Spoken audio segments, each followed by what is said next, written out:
કેમ છો વિદ્યાર્થી મિત્રો? હું છું અમિત પટેલ. આપ સૌનું આપણી ચેનલ હાઇપરબોલા હોમ ટ્યુટરમાં સ્વાગત છે. તો હું અત્યારે બે માધ્યમ વડે ઓનલાઈન થયો છું અને ઘણા બધા વિદ્યાર્થી મિત્રો મને બંને માધ્યમથી નિહાળી રહ્યા છે. ખાસ આપણે વાત કરીએ કયા વિદ્યાર્થી મિત્રો આપણી સાથે જોડાયેલ છે તો રિયા, માનસી, ભેરુમલ, સચિન, અલ્કેશ યાની કે વૈશાલી, કોમલ, જાદવ પાયલ, પાયલ મને યાદ છે તારો ડાઉટ્સ કંઈક કરીએ આપણે એના વિશે, દેવ્યાની, ધેન કરતારા, ચંદ્રિકાબેન, ભૂમિકા,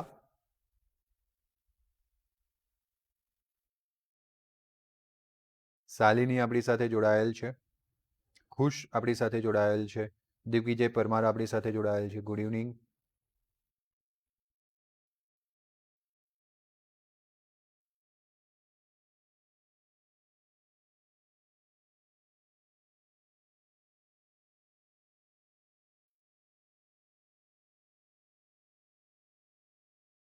ઓકે, ચલો સ્વાગત છે વિદ્યાર્થી મિત્રો. અને અત્યારે આપણી જોડે ફેસબુક પર વીકે પસાયા, શાલિની પણ ત્યાં હતી, જાદવ કિશોરભાઈ એટલે કે પાયલ જાદવ પણ હતી ફેસબુક પર, ત્યાંથી સ્વિચ થયા છે. પણ અનિલ તડવી આપણને અત્યારે ફેસબુક માધ્યમથી જોઈ રહ્યા છે. હાઉ આર યુ એવું પૂછી રહ્યા છે. ફાઇન બેટા, તમે કેમ છો? આપણા ટોપ ફેનનો જે બ્લેડ છે જે કાલે શાલિની જોડે હતો એ અત્યારે ફેસબુક પર અનિલ તડવી જોડે આવી ગયો છે. અનિલ તડવી આપણા ટોપ ફેન છે, તમને મારે ક્લેપ થઈ જાય. અત્યારે ફેસબુક પર એ આપણા પેજ પર આપણો લેક્ચર નિહાળી રહ્યા છે. ચલો વિદ્યાર્થી મિત્રો, આપણે ગઈકાલે ઘણી બધી હિસ્ટ્રીઝ એટલે કે ઇતિહાસ ભણ્યા હતા. ભારતનો પ્રાચીન વારસો કેટલો સમૃદ્ધ હતો એને થોડુંક આપણે યાદ કરી લીધું હતું. યસ, અપેક્ષા મારી સાથે છે. સરસ. જે વિદ્યાર્થી મિત્રોના પેરેન્ટ્સના આઈડી હોય ખાસ પોતાનું નામ લખે, કોઈક ગેમિંગના ચેનલના નામ હોય અને એ આઈડી પરથી દેખી રહ્યા હોય તો પોતાનું નામ લખે જેથી કરીને હું ઓળખી શકું. વિદ્યાર્થી મિત્રો, આજના ટોપિકનું નામ છે ધાતુઓની પ્રાપ્તિ સ્થાન. હે ને? વધારે આપણે આગળ પાછળની વાતો નથી કરતા, પર્ટિક્યુલર ટોપિક પર આપણે આગળ વધીએ. Yes, good.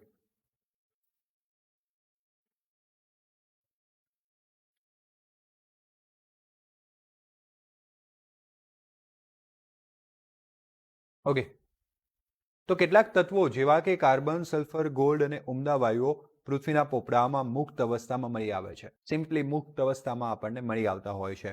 જ્યારે બીજા જે તત્વો છે એ આપણને સંયોજિત સ્વરૂપે મળી આવે છે. કેટલાક તત્વો એકદમ મુક્ત અવસ્થામાં મળી આવે છે, કેટલાક તત્વો સંયોજિત અવસ્થામાં મળી આવે છે, એટલે કે એકબીજા સાથે સંયોજન પામેલા હોય છે. આ તત્વો પ્રચુરતામાં વિચરણ ધરાવે છે. વિચરણ એટલે કે બધું પ્રમાણ અલગ અલગ હોય છે, એમની પ્રચુરતા અલગ અલગ હોય છે, મળી આવવાનું પ્રમાણ અલગ અલગ હોય છે. કોઈક જગ્યાએ પૃથ્વીના પેટાળમાં મળી આવે છે, કોઈક જગ્યાએ નથી મળી આવતા. અમુક તત્વો અમુક જગ્યાએથી મળી આવે છે, અમુક જગ્યાએથી નથી મળી આવતા. એને કહેવાય આપણે પ્રચુરતામાં વિચરણ છે. ધાતુઓમાં આપણે વાત કરીએ ખાસ વિદ્યાર્થી મિત્રો, તો એલ્યુમિનિયમ જે છે એ ખૂબ જ વિપુલ પ્રમાણમાં આપણને પૃથ્વીના પેટાળમાંથી મળી આવે છે. તે પૃથ્વીના પોપડામાં સૌથી વધુ પ્રમાણમાં એટલે કે લગભગ 8.3% વજનથી આપણને મળે છે. આવું ધરાવતું ત્રીજા ક્રમે આવતું તત્વ છે. પૃથ્વીના પેટાળમાં 8.3% જેટલું વજને મળી આવે છે અને સૌથી વધુ મળી આવતું તત્વ છે. તે અબરખ એટલે કે માઇકા એક પ્રકારની માટી જ છે, ખનિજ છે. બરાબર છે. પછી માટી એટલે કે ક્લે, આ સહિતના ઘણા બધા અગ્નિકૃત ખડકોનો મુખ્ય ઘટક હોય છે.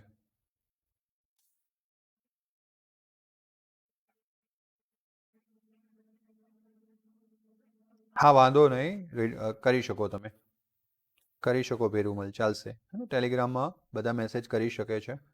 ઓકે, ચાલશે.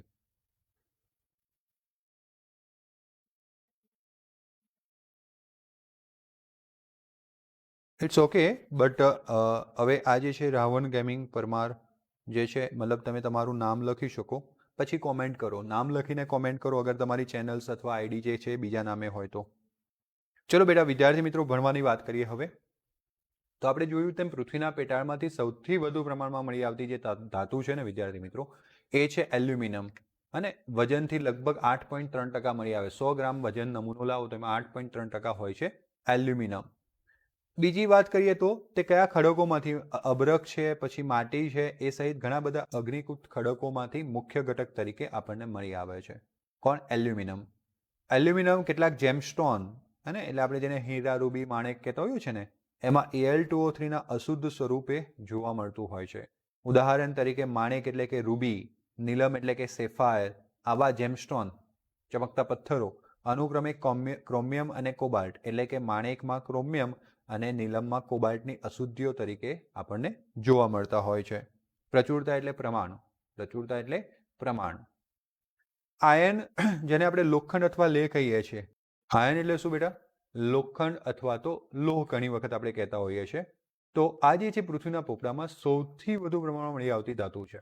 સૌથી વધુ પ્રમાણમાં મળી આવતી ધાતુ જે છે એ છે લોખંડ, જે બીજા નંબરના સ્થાને આવે, કારણ કે પ્રથમ નંબરના સ્થાને કોણ છે? એલ્યુમિનિયમ ધાતુમાં. ઓકે, તે અનેક સંયોજનો બનાવે છે. લોખંડના પણ ઘણા બધા સંયોજનો હોય છે અને તમને ખબર છે કે લોખંડના ઘણા બધા ઉપયોગો હોય છે. ખૂબ જ અગત્યની આપણી ધાતુ છે અને તેથી તત્વોમાં, ધાતુઓમાં અગત્યનું સ્થાન ધરાવે છે. ઉપરાંત તે જૈવિક પ્રણાલીઓ માટે આવશ્યક તત્વોમાંનું એક તત્વ છે. જૈવિક પ્રણાલીઓ એટલે કે સજીવો માટે. તો ઘણા બધા બાયોલોજીના વિદ્યાર્થીઓ મિત્રો હશે અને બાયોલોજીના ન હોય તો પણ આપણને ખ્યાલ તો હશે જ કે જૈવિક પ્રણાલીમાં આપણને લોહ તત્વ એટલે કે લોખંડ કઈ રીતના ઉપયોગી થાય છે. ન એ આઈડિયા હોય તો અહીંયા એની કેટલીક વાતો કરું છું, એ ખાસ ધ્યાન આપો કે આપણા અંદર હિમોગ્લોબિન છે અને આ હિમોગ્લોબિન એ બીજું કંઈ નહીં, Fe એટલે કે લોખંડનું સંકીર્ણ સંયોજન છે. તો આમ આપણી જૈવિક પ્રણાલીઓમાં પણ લોખંડનું ખૂબ મહત્વ છે, લોહ તત્વનું ખૂબ મહત્વ હોય છે. હે ને? સરસ. કોઈ ધાતુ મેળવવા માટે આપણે સૌપ્રથમ એવા ખનિજને શોધીએ છીએ કે જે પૃથ્વીના પોપડામાંથી મળી આવતા હોય. તેનું ખનન એટલે કે માઇનિંગ કરી, ખોદકામ કરીને મેળવી શકાય. ધાતુમાંથી મળી આવતા ખનિજોમાંથી માત્ર કેટલાકનો જ તે ધાતુના સ્ત્રોત તરીકે આપણે શું કરીએ છીએ? ઉપયોગ કરીએ છીએ. કોઈ પણ ધાતુ મેળવવું હોય તો આપણે યસ અનિલ દરબી તમે મને વોટ્સએપ કરી શકો, જ્યાં હું તમને ઇન્સ્ટાગ્રામની લિંક આપી દઈશ. બાકી કાલે જે આપણું આ ડિસ્ક્રિપ્શન્સ છે એમાં પણ હું ઇન્સ્ટાગ્રામની લિંક મૂકી દઈશ. ઓકે, તો તમે ત્યાં કનેક્ટ કરી શકો. વાત એમ કરીએ કે આપણે કોઈ પણ ધાતુને શુદ્ધ સ્વરૂપે મેળવવી હોય તો પહેલાં એની કાચી ધાતુને ખોદીને લાવવી પડે. જમીનમાંથી, પૃથ્વીના પેટાળમાંથી ખોદીને ખનન કરીને મેળવવામાં આવે છે. એ જે આપણે કાચી ધાતુ લાવીએ છીએ એમાંની એક એવી કાચી ધાતુ કે જેમાં કોઈ પણ ધાતુને મેળવવી ઉપયોગી નીવડે અથવા ફાયદાકારક જણાય, એને આપણે ખનિજ કહેતા હોઈએ છીએ. તો ધાતુના મળી આવતા ઘણા ખનિજોમાંથી માત્ર ઓકે, અથવા તો આપણે જે ખોદીને લાવીએ છીએ એને આપણે ખનિજ કહીએ છીએ. અને ખનિજમાંથી કોને કાચી ધાતુ કહીશું? મેં કદાચ પહેલા ઉલટી ચેન કરી દીધી હતી. કાચી ધાતુમાંથી ખનિજ પર જતો રહ્યો હતો, એવું નહીં. આપણે જે ખોદીને લાવીએ છીએ ને પૃથ્વીના પેટાળમાંથી એને આપણે ખનિજ કહીએ છીએ. હવે દરેક ખનિજમાંથી કઈ ધાતુ મળે અથવા ધાતુ મેળવવી ઉપયોગી અથવા ફાયદાકારક નથી હોતું. તો ધાતુ જેમાંથી સારા પ્રમાણમાં મળી આવે એને આપણે કાચી ધાતુ કહીએ છીએ. ખનિજને આપણે કાચી ધાતુ કહીએ છીએ. તો ઘણા બધા ખનિજોમાંથી માત્ર કેટલાકનો જ તે ધાતુના સ્ત્રોત તરીકે આપણે ઉપયોગ કરી શકીએ છીએ. અને આવા ખનિજને એટલે આપણે અયસ્ક અથવા તો કાચી ધાતુ તરીકે ઓળખીએ છીએ.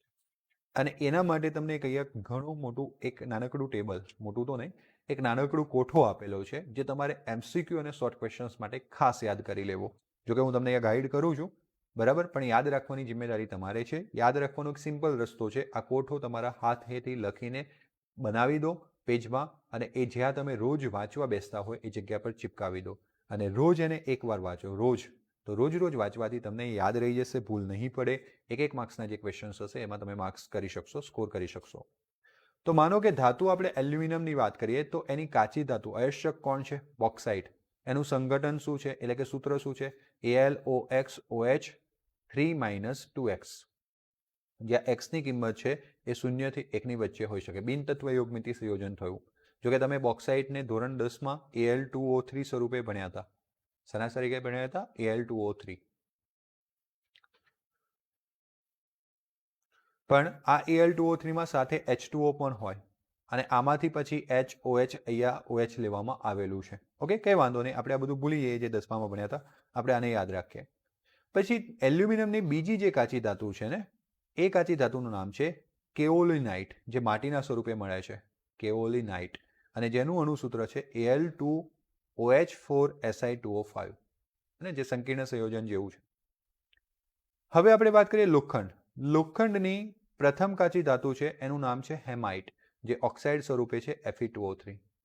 લોખંડની બીજી કાચી ધાતુનું નામ છે મેગ્નેટાઇટ, જે પણ ઓક્સાઇડ સ્વરૂપે છે Fe3O4.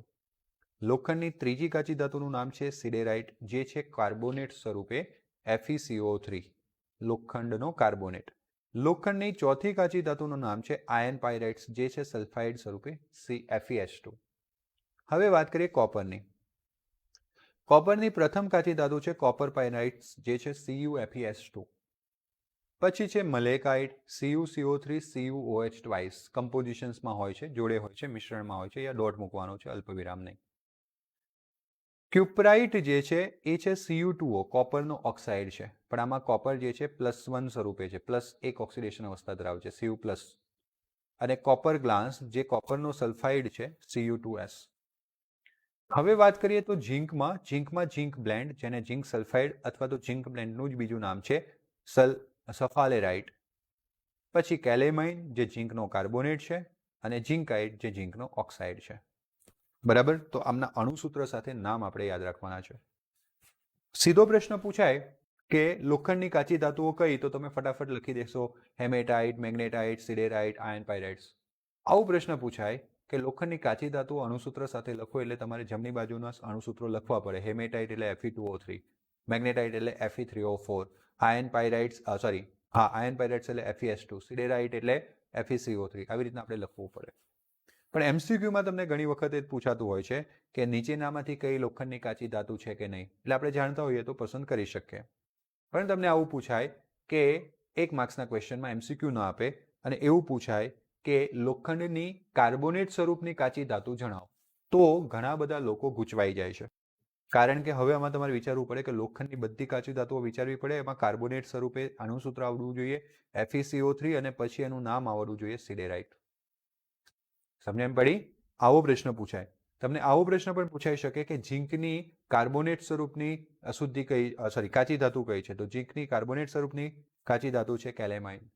તમને એવું પૂછાય કે આયર્નની ઓક્સાઇડ સ્વરૂપની કાચી ધાતુ કઈ છે, તો એમાં ઓક્સાઇડ સ્વરૂપની કાચી ધાતુઓમાં 2 આવે, હેમેટાઇટ, મેગ્નેટાઇટ. તો આવી રીતના પ્રશ્નો તમને પૂછાઈ શકશે, અને એટલા માટે તમારે ટેબલ જે છે એ ખાસ તમારે ચોક્કસપણે તૈયાર કરવાનું છે.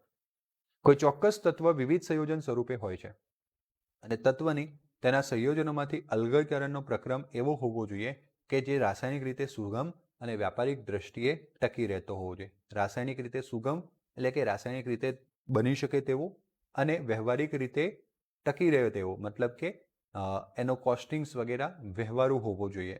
ત્યારે જ આપણે તત્વોનું અલગીકરણ કરવું પોસાય. હવે તત્વોને અલગ કરવું એટલે કે તત્વોનું નિષ્કર્ષણ કરવું. તો આ નિષ્કર્ષણ કરવા માટે એલ્યુમિનિયમ માટે બોક્સાઇટ પસંદ કરવામાં આવે છે. એલ્યુમિનિયમમાં આપણે જોઈ 2 એની કાચી ધાતુઓ જોઈ, કેલેનાઇટ પણ જોઈ બીજી, પરંતુ એમાં ખાસ બોક્સાઇટને પસંદ કરવામાં આવે છે. આયર્ન માટે સામાન્ય રીતના ઓક્સાઇડ પસંદ કરવામાં આવે છે. ઓક્સાઇડ કાચી ધાતુ પસંદ કરવામાં આવે છે, અયસ્ક એટલે કાચી ધાતુ, જે વિપુલ પ્રમાણમાં હોય છે, જેમ કે હેમેટાઇટ અને મેગ્નેટાઇટ. અને SO2 જેવા પ્રદૂષક વાયુઓ ઉત્પન્ન થતા નથી. ઓક્સાઇડ પસંદ કરવાનો મેઇન ફાયદો શું છે? ઓક્સાઇડમાં સલ્ફર ન હોવાથી જ્યારે આપણે આનું દહન કરીએ અથવા વાતભઠ્ઠીમાં ગરમ કરીએ તો સલ્ફર ડાયોક્સાઇડ ઉત્પન્ન થતો નથી. કારણ કે સલ્ફર ડાયોક્સાઇડ ઉત્પન્ન થાય તો વિદ્યાર્થી મિત્રો પ્રદૂષણ ફેલાવે છે. તો વાત અહીંયા એ થઈ ગઈ કે અહીંયા આપણો કોઈ સલ્ફર ડાયોક્સાઇડ, સલ્ફર ટ્રાયોક્સાઇડ જેવા કોઈ વાયુ અહીંયા ઉત્પન્ન થતા નથી કે જે પ્રદૂષણ ફેલાવે. હા, તમે સલ્ફાઇડવાળી કાચી ધાતુ લો, એને ગરમ કરો તો સલ્ફર ડાયોક્સાઇડ, સલ્ફર ટ્રાયોક્સાઇડ વાયુઓ ઉત્પન્ન થઈ શકે, જે પ્રદૂષણ માટે ભાગ ભજવે છે. એટલે ખાસ લોખંડ માટે ઓક્સાઇડ અયસ્કને પસંદ કરવામાં આવે છે. સલ્ફાઇડવાળી કાચી ધાતુ કઈ છે લોખંડની? Iron pyrite, FeS2. એના વડે કયો વાયુ પેદા થતો હોય છે? SO2 વાયુ પેદા થાય છે. એટલે બને એટલો એનો ઉપયોગ ટાળવામાં આવે છે. તેનો ઉપયોગ કરવામાં મતલબ કે જે SO2 વાયુ પ્રદૂષક ઉત્પન્ન ન કરતા હોય તેનો ઉપયોગ કરવામાં આવે છે. કોપર અને ઝીંકની વાત કરીએ તો આપણે જે અંદર યાદી દર્શાવેલી છે એમાંથી જેની પ્રાપ્તિ સરળતાથી થઈ શકે અને અન્ય સંબંધિત જે પરિબળો હોય ધ્યાનમાં લેવા જેવા, એ પરિબળોને ધ્યાનમાં લઈને એ પ્રકારની કાચી ધાતુ વાપરીને ખાસ કરીને ધાતુને અંદરથી અલગ કરવામાં આવે છે. ધાતુઓને તેના અયસ્કમાંથી એટલે કાચી ધાતુમાંથી અલગીકરણ કરવા માટે સંપૂર્ણ વૈજ્ઞાનિક અને ટેકનોલોજી પ્રક્રમ જે હોય એને આપણે ધાતુકર્મ વિધિ કહીએ છીએ, જે આ ચેપ્ટરનું નામ છે. કાચી ધાતુમાંથી ધાતુને અલગ કરવા માટે વૈજ્ઞાનિક ઢબે ટેકનોલોજીને ધ્યાનમાં લઈને જે પ્રક્રમ બનાવવામાં આવેલી છે, જે રીત બનાવવામાં આવેલી છે, એ રીત અથવા એનો અભ્યાસ જેને આપણે કહેતા હોઈએ છીએ ધાતુકર્મ વિધિ. શું કહેતા હોઈએ છીએ? ધાતુકર્મ વિધિ. ઓકે, ચલો. ઓકે, કઈ વાંધો નહીં માનસી. તત્વનું તેના સંયોજન સ્વરૂપમાં નિષ્કર્ષણ અને અલગીકરણમાં રાસાયણિક વિજ્ઞાનના વિવિધ સિદ્ધાંતો સમાવેલા હોય છે. તત્વ જે છે એના સંયોજિત સ્વરૂપમાં શું થાય છે? નિષ્કર્ષણ પામે છે. અને અલગીકરણ જે છે, નિષ્કર્ષણ અથવા તો એને બીજી રીતના કહેવું હોય તો અલગીકરણ, કાચી ધાતુમાંથી તત્વને દૂર કરવું, એમાં રસાયણ વિજ્ઞાનના ઘણા બધા સિદ્ધાંતોનો ઉપયોગ આપણે કરતા હોઈએ છીએ. જોકે ધાતુઓના બધા નિષ્કર્ષણ પ્રક્રમોમાં કેટલાક સામાન્ય સિદ્ધાંતો સમાન હોય છે. અમુક સામાન્ય સિદ્ધાંતો છે જે કોઈ પણ ધાતુ માટે લાગુ પાડવા પડે. સામાન્ય સિદ્ધાંતો છે, સામાન્ય નિયમો છે, સામાન્ય રીતો છે. બાકી હા, એવું હોય કે અલગ અલગ ધાતુ અને અલગ અલગ ખનિજ અનુસાર અલગ અલગ રાસાયણિક પ્રક્રમ આપણે ઉપયોગ કરવો પડતો હોય છે, પરંતુ કેટલીક સામાન્ય વાતો પણ હોય છે. આપણે એવી જ સામાન્ય વાતો જે દરેકને લાગુ પડે છે એ આપણે આ ચેપ્ટરમાં ભણવાના છે. ભાગ્યે જ કોઈક એવી કાચી ધાતુ ઇચ્છિત પદાર્થ ધરાવતો હોય છે. અને કાચી ધાતુમાં ઘણી બધી વસ્તુ હોય, માટી હોય, રેતી હોય, ઘણું બધું હોય, કારણ કે તમે જમીનમાંથી ખોદીને લાવ્યા છો. એટલે એમાં ઇચ્છિત પદાર્થ તો છે જ, સાથે ઘણી બધી અશુદ્ધિ પણ છે. તે સામાન્ય રીતના ભૂમિય અથવા તો અનિશ્ચિત મતલબ કે જે જરૂરી નથી તેવા પદાર્થો, જેને આપણે ગેંગ કહીએ છીએ. તમને ક્લાસમાં તમારા ટીચર કહેતા હશે સ્કૂલમાં, બધા છેલ્લી પાટલીવાળા ગેંગ બનાવી દીધી છે, હે ને? કેટલા લોકો એ સાંભળ્યું હશે, અને ખાસ સાંભળ્યું હોય એ લોકો આંગળી ઊંચી કરે એટલે ખબર પડે કેટલા છેલ્લી પાટલીના છે યુટ્યુબ પર, હે ને? ચલો, તો ઘણા બધા વિદ્યાર્થી મિત્રોને આપણે ક્લાસમાં એવું સાંભળ્યું હશે કે યાર ગેંગ બનાવી દીધી છે એવું કહે છે. ગેંગ એટલે ક્લાસમાં નથી જોઈતા એવા બાળકો, ક્લાસના વાતાવરણને બગાડતા બાળકો.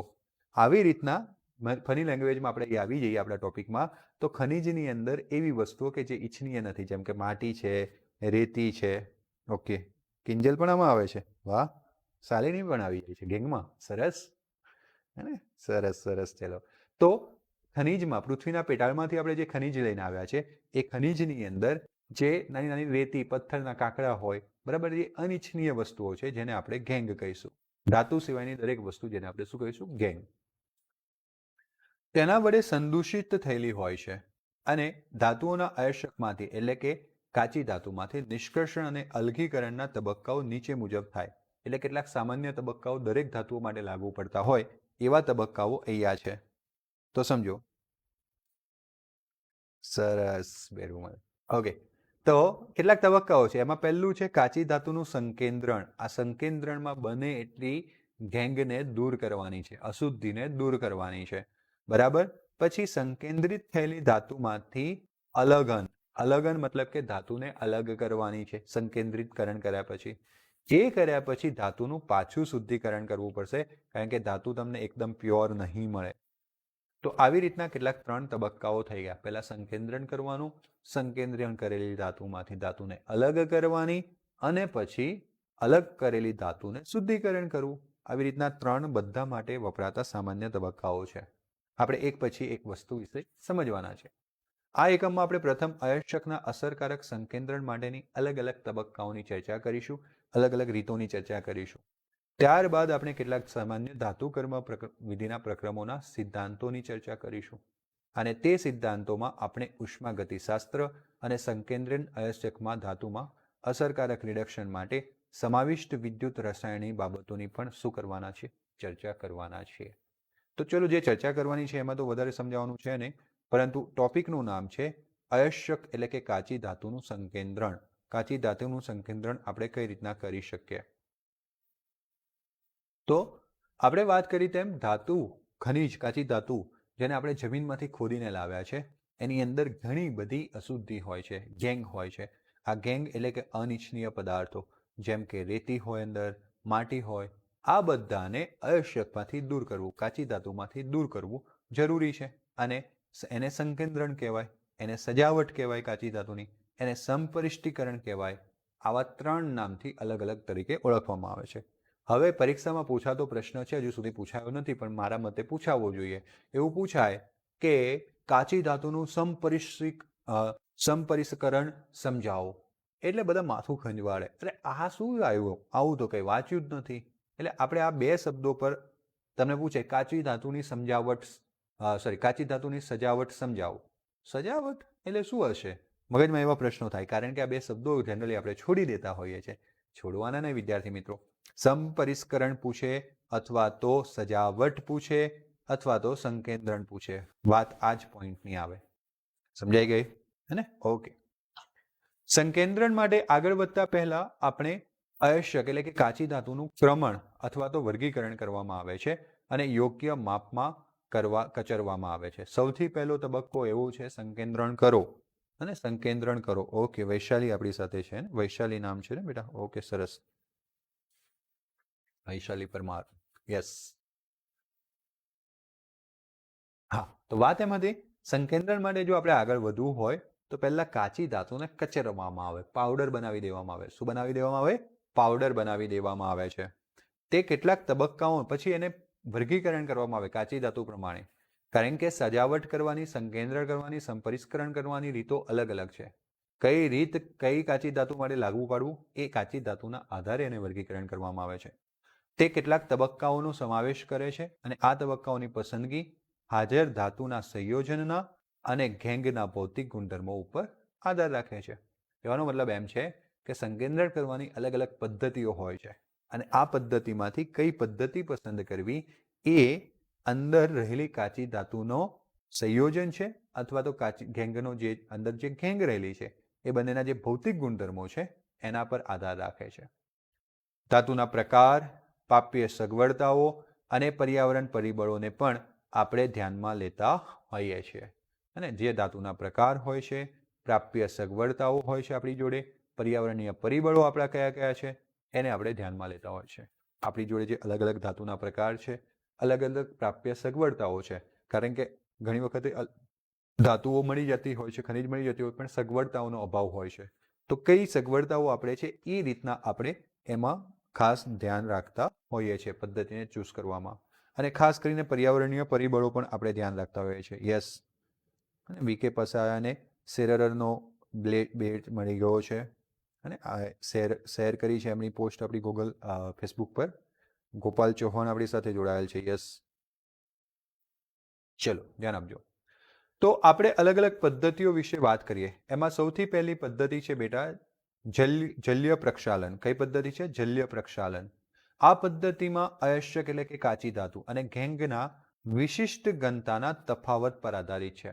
અને આ ગેંગ એટલે કે અશુદ્ધિ અને કાચી ધાતુના જે કણો છે એમાં ઘનતાનો તફાવત હોય છે.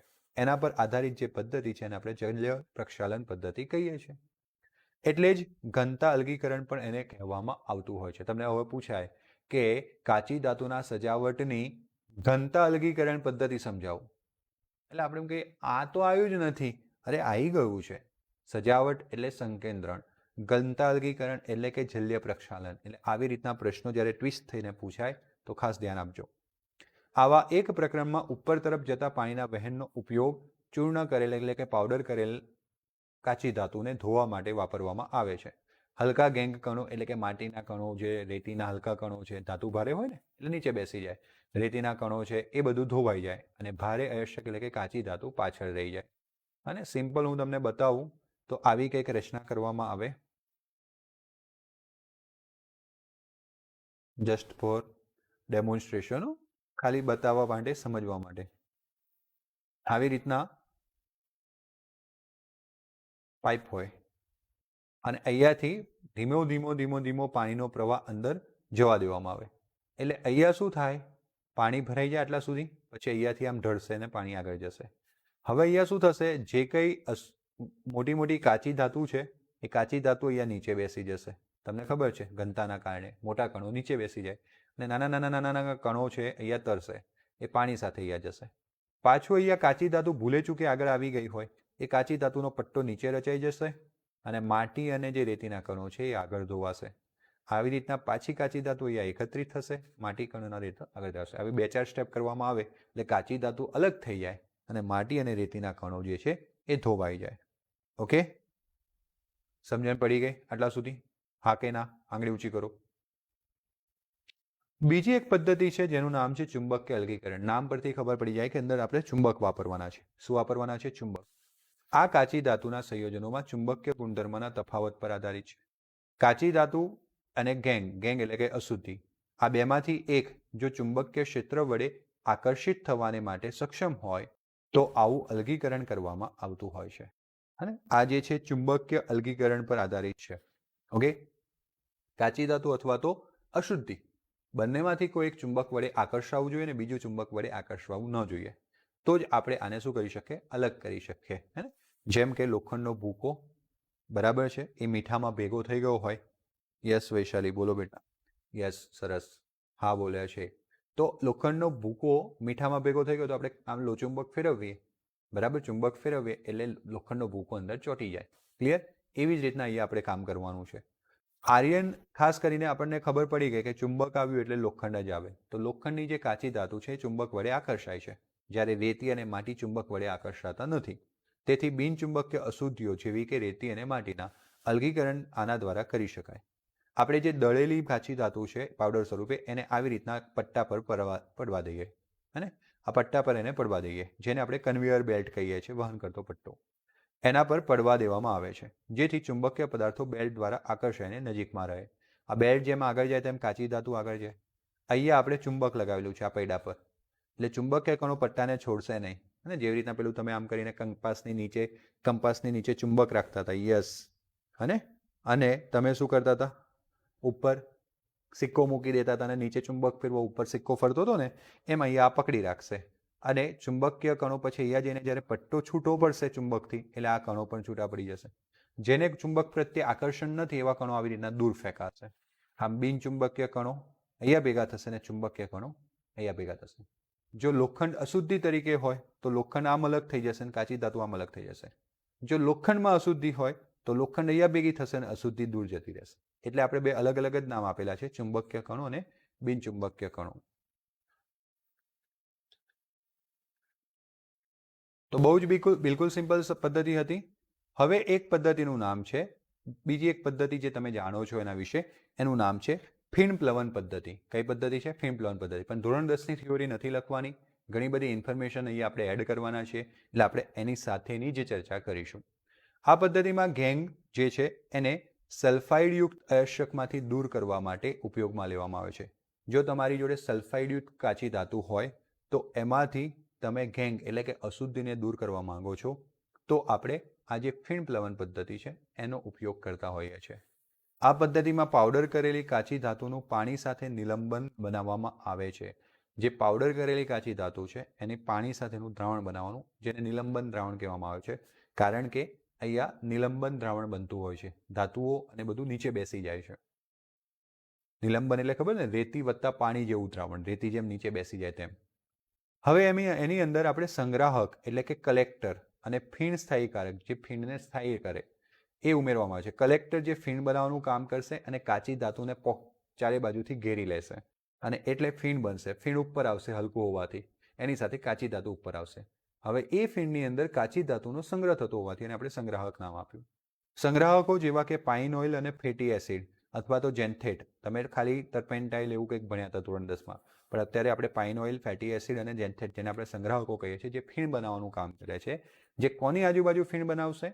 કાચી ધાતુ, સલ્ફરયુક્ત કાચી ધાતુની આજુબાજુ ફીણ બનાવશે, બરાબર છે. અને ખનિજના કણોની બિન આંદ્રતાને વધારે છે. બિન આંદ્રતા એટલે શું? નોન વેટેબિલિટી, એટલે કે ખનિજના કણોને આજુબાજુ ફીણ બનાવીને પાણીથી ભીંજાવા દેતા નથી. અને સમજતા જજો, આ સંગ્રાહકો શું કરે? સલ્ફાઇડયુક્ત ખનિજોના કણોની આજુબાજુ ફીણ બનાવી દે, જેથી એ કણો પાણીથી ભીંજાતા નથી. જ્યારે જે સલ્ફાઇડયુક્ત ખનિજ સિવાયના કણો છે, જેમ કે રેતી છે, માટી છે, એ બધું પાણીથી ભીંજાઈ જાય છે, કારણ કે એની આજુબાજુ ફીણ બનશે નહીં. અને ફીણ સ્થાયીકારક પદાર્થો, જેમ કે ફીણ બનીને તૂટી ન જાય જલ્દીથી, એટલે એમાં ફીણ સ્થાયીકારક પદાર્થો ઉમેરવામાં આવે છે, જેમ કે ક્રેસોલ છે, એનિલિન છે. ક્રેસોલનું અણુસૂત્ર અત્યારે સમજાવી દઉં તમને. બેન્ઝીન ઉપર આવી રીતના 2 OH હોય, ક્રેસોલ કહેવાય, અને બેન્ઝીન ઉપર આવી રીતના NH2 હોય, એને એનિલિન કહેવાય. આ બધે આપણે ભણવાના છે કાર્બનિક રસાયણ વિજ્ઞાનમાં. ઓકે, આ ફીણને શું કરે છે? સ્થાયી કરે છે. તમે ઉપરથી આવી રીતના જો પાત્રમાં આવી રીતના બધું ભેગું કર્યું, ટર્પેન્ટાઇલ, ફીણ સ્થાયીકારક પદાર્થો, સંગ્રાહકો, અને ઉપરથી આપણે એને પેડલ વડે હવા આપી અને પંખો ફેરવીએ, બરાબર, તો એ હવાને અહીંયાથી સક કરીને અંદર મોકલે એટલે ફીણ બને, ફીણ ઉપર જાય, બરાબર છે. અયસ્કનો માવો અને તેલ આપણે અહીંયાથી ઉમેરતા જવાનું, ફીણ બને. આ ફીણ બને એને ઝારા વડે દૂર કરવાનું, બરાબર, એને ફીણ દૂર કરી લો એટલે સલ્ફાઇડયુક્ત ખનિજ જે છે એ દૂર થઈ જાય. ખનિજ કણો તેલ વડે ભીંજાઈ જાય છે અને ગેંગ કણો પાણીથી ભીંજાય છે. ઘૂમતું પેડલ મિશ્રણને શોભિત કરે છે, એટલે કે ભેગું કરે છે. અને આમ તે હવાને પોતાની અંદર ખેંચે છે. પરિણામે ફીણની રચના થાય છે અને ખનિજ કણોને લઈને ઉપર આવી જાય છે. પેન્ડલ ફર્યા કરે, હવા અંદર જાય, ફીણ બને પછી એ ક્યાં જતું રહે છે? ઉપર જતું રહે છે. ફીણ હલકું હોય છે તેથી તેને તારવી લેવાય છે, ઝારાથી અલગ કરી લેવામાં આવે છે. ત્યારબાદ અયસ્ક કણો મેળવવા માટે એ ફીણને સૂકવી નાખવામાં આવે એટલે તેમાંથી કાચી ધાતુ જે છે એ અલગ પડી જાય. કેટલીક વખત આપણે તેલ અને પાણીનું પ્રમાણ નક્કી કરીએ અને એમાં અવનમક, બહુ ગુજરાતી શબ્દ બહુ જબરજસ્ત લાગશે અવનમક, પરંતુ ઇંગ્લિશમાં એમાં ડિપરસન્સ કહેવાય છે, એ ઉમેરવામાં આવે તો બે સલ્ફાઇડ અયસ્કને અલગ કરવાનું પણ શક્ય બની જાય. પસંદગીયુક્ત પદાર્થ અંદર ઉમેરવામાં આવે અને બે સલ્ફાઇડ અયસ્કો એટલે કે કાચી ધાતુનું મિશ્રણ હોય તો બંનેને આપણે અલગ કરી શકીએ. જેમ કે ઉદાહરણ સમજીએ. ઉદાહરણ તરીકે ઝિંક સલ્ફાઇડ અને લેડ સલ્ફાઇડ. આપણી જોડે કાચી ધાતુનો જે નમૂનો છે એમાં બે સલ્ફાઇડ છે, ઝિંક અને લેડ. જો આપણે એને બંનેને અલગ કરવા હોય તો આપણે અંદર તેલ અને પાણીનું પ્રમાણ એડજસ્ટ કરવાનું અને એમાં એક અવનમક પદાર્થ ઉમેરવાનું છે જેનું નામ છે NaCN, સોડિયમ સાયનાઇડ. એ આપણે ઉમેરી દઈશું તો તે પસંદગીના આધારે ઝિંક સલ્ફાઇડને ફીણ તરફ આવતો અટકાવે છે અને PbS એટલે કે લેડ સલ્ફાઇડને ફીણ તરફ જવા દે છે. એટલે ફીણમાં કોણ સપડાઈ જશે? Lead sulphide. લેડ સલ્ફાઇડ ફીણ સાથે ઉપર આવી જશે અને પેલા પાત્રમાં ઝિંક સલ્ફાઇડ જે છે એ એવો ને એવો રહેશે. કહેવાનો મતલબ આપણે બે સલ્ફાઇડોના મિશ્રણને પણ અલગ કરી શકીએ છીએ ફીણ પદ્ધતિ. સમજવામાં સરળ લાગતી આ પદ્ધતિનો ઉદ્ભવ કઈ રીતના થયો એના પાછળ એક વાર્તા છે. તો ચલો બહુ ભણભણ નથી કરતા, એક વાર્તાની પણ આપણે નોંધ લઈએ. અને ધોબણ, yes thank you Gopal Chauhan. તો વાત કરીએ છીએ ધોબણની. ધોબણ એટલે ખબર ને, ધોબીની વાઈફ. ચલો આ ધોબણનું શું કામ હતું એને સમજવાનો પ્રયત્ન કરીએ. આ ધોબણ કઈ રીતના નવસર્જક બની ગઈ અને એને સમજવાનો પ્રયત્ન આપણે કરીએ. તો જો કોઈ વૈજ્ઞાનિક સ્વભાવ ધરાવતો હોય તો અવલોકન માટે સજાગ હોય તો તે હંમેશા ચમત્કાર કરી શકે. એક સારામાં સારું વાક્ય છે કે ભાઈ જે વૈજ્ઞાનિક સ્વભાવ ધરાવે છે, જેને અવલોકન કરવું જ છે, તો ગમે ત્યાંથી ચમત્કાર કરી શકે. હે જો એણે શું કર્યું હતું? ધોબણે શું કર્યું હતું? ધોબણ પણ નવસર્જન કરવાનું મન હોય છે અને એક ધોબણ એટલે કે ધોબીની વાઈફ જે ભણી પણ ના હોય છતાંય એને નવસર્જન કરવાનું મન હોય છે. અને આવી જ એક વાર્તા ધોબણ સાથે સંકળાયેલી છે. ખાણિયાના બધા જ ઉપવસ્ત્રો ધોતી હતી. હવે જો જ્યાં કોપર આવી ખનિજોને ખોદવામાં આવતી હતી, આ ખનિજોને ખોદવામાં આવતી હતી ત્યાં કંપનીના ઘણા બધા કારીગરો કામ કરતા હતા. હવે જ્યારે આવા ખોદકામ સાથે કામ કરવામાં આવે એટલે તમને ખબર છે કપડાં બહુ જ ગંદા થાય. આ બધા કપડાં ધોવાનું કામ ધોબણ કરતી હતી. ખાણિયાના બધા ઉપવસ્ત્રો, ખાણિયાના એટલે કે જે ખોદકામ કરે છે તે, એમના બધા વસ્ત્રો ધોવાનું કામ કરતી હતી. એટલે એણે નોંધ્યું કે ધોવાના ટબના તળિયે રેતી અને એક સરખી ધૂળ મેલ પડ્યા હતા. એટલે એ શું કરે? મોટું ટબ રાખે, ઘણા બધા કપડાં ધોવાનો, ટબમાં કપડાં બોળી દે, પછી કાઢી લે. તો એ ટબમાં નીચે રેતી અને શું પડ્યું હતું? માટી પડ્યા હતા. જે ખાસ હતું, અને એમાં જે ખાસ હતું તે એ હતું કે ખાણમાંથી કોપરના, હવે આ કોપરની ખાણમાં આ જે ખાણિયાઓ કામ કરતા હતા કોપરની ખાણમાં કરતા હતા. એટલે ખાણમાંથી જે કોપર ધરાવતા સંયોજનો છે એ કપડા પર આવતા હતા. કપડા પર ચીપકી જ જાય ને, જ્યારે ખોદકામ કરે એટલે કોપરના કણો પણ કપડા પર ચીપકી જાય અને તે સાબુના ફીણ સાથે સંયોજાઈને ઉપરના ભાગમાં આવ્યા હતા. અને મેઇન વસ્તુ એ હતું, કારણ કે આપણને ખબર છે કે કપડાં માટીવાળા હશે, બોલીશું માટી રેતી નીચે બેસી જશે, પણ એ ટબમાં સાબુવાળું ફીણ હતું. તો એમણે જ્યારે આવા કપડાં બોળ્યા ત્યારે માટીના કણો, રેતીના કણો નીચે બેસી ગયા અને પેલા કોપરના જે સંયોજનો હતા ને એ સાબુના ફીણ સાથે કે આવી ગયા? ઉપર આવી ગયા. હવે રોજ ધોબણ કપડાં ધોવે, રોજ આવું જોવે, રોજ ધોવે, રોજ આવું જોવે. એટલે એમને આશ્ચર્ય થઈ ગયું, અરે આ તો કંઈક નવું છે. એટલે એમણે ત્યાં એક રસાયણ વૈજ્ઞાનિક શાસ્ત્રી હતા જે આ કોપર માઇનિંગમાં, એટલે કે કોપરનું જ્યાં ખોદકામ ચાલતું હતું ખીણમાં, ત્યાં કામ કરતા. ત્યાં એન્જિનિયર્સ પણ હોય અને સારી રીતના પેલા લોકો પણ હોય. હે તો તેણીને ગ્રાહકોમાં એક શ્રીમતી, એમના ગ્રાહકો હતા, એમાં એક શ્રીમતી કેરી એવસન હતા.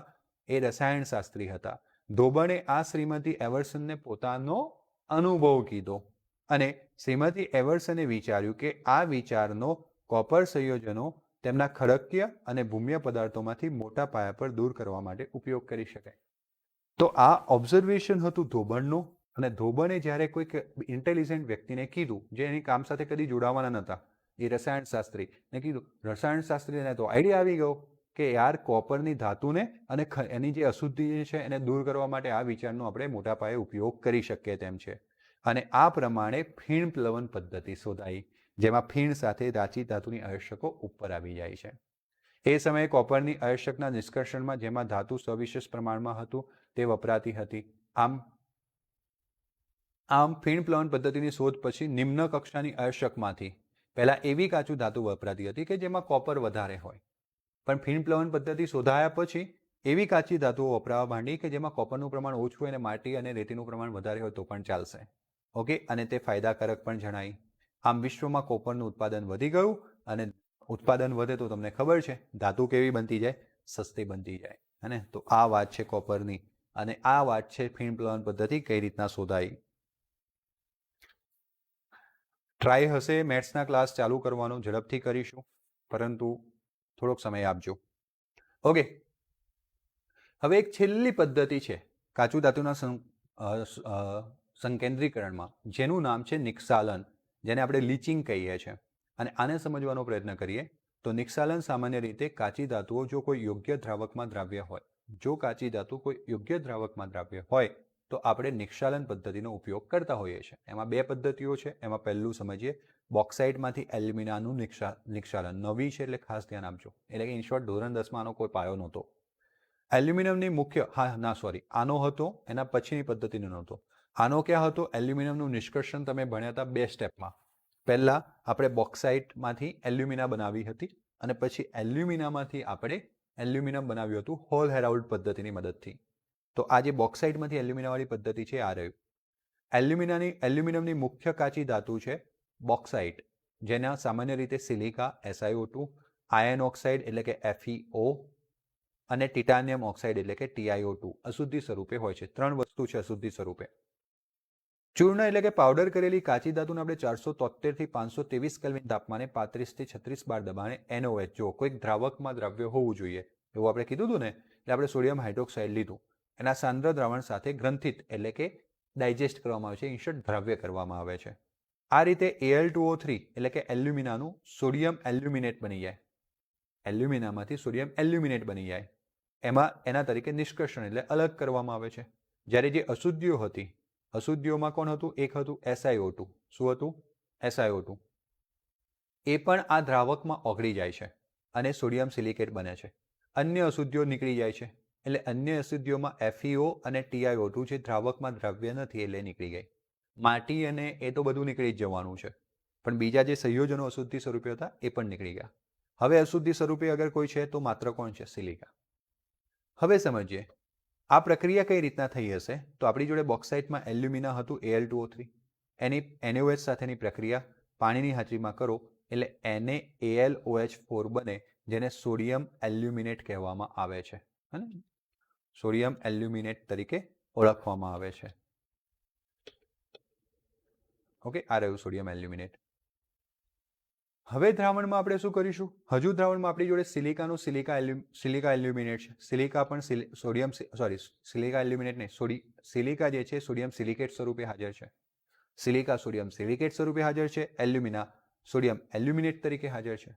ચલો, એલ્યુમિનાની તો જરૂર છે, પણ આ તો સિલિકાવાળું તો જરૂર નથી ને, એટલે આપણે હવે શું કર્યું? CO2 વાયુ પસાર કર્યો, અને એનાથી જળયુક્ત Al2O3 નો અવક્ષેપણ પામે. તો જો આ સોડિયમ એલ્યુમિનેટ હતો, એમાં CO2 વાયુ પસાર કરતા એલ્યુમિના મળી ગયો, જે પાણીના અણુઓ સાથે જોડાયેલો છે, એટલે જળયુક્ત કહેવાય.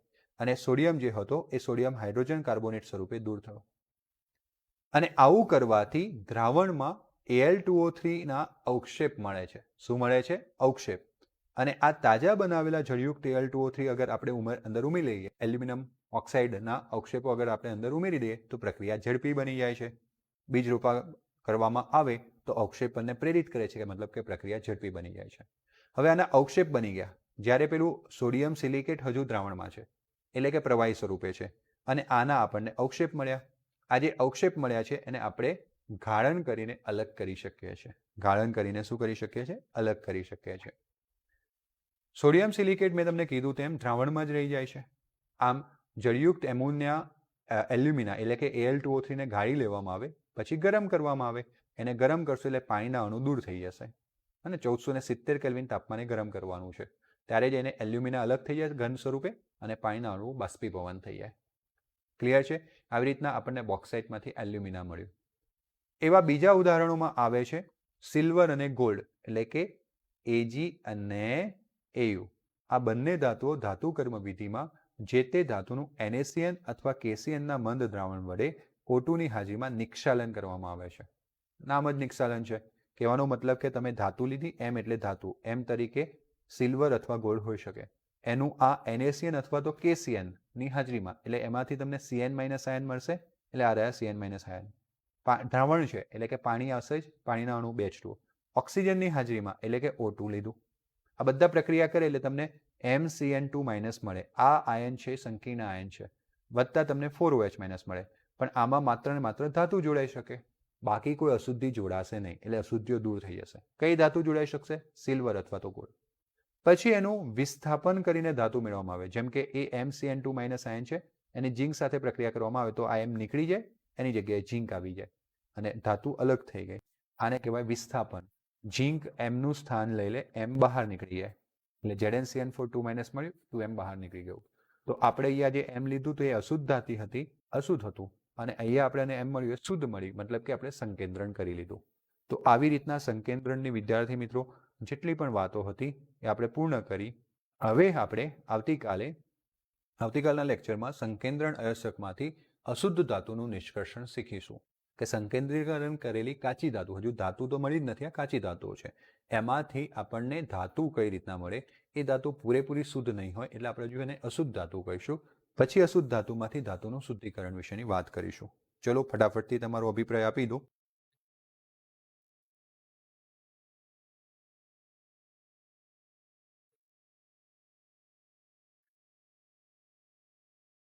હા, થોડુંક વેરી રહેશે બેટા. 10માના અને 12માના ડેટામાં થોડુંક ફરક પડશે, પણ આપણે હવે 12માના ડેટા યાદ રાખીશું.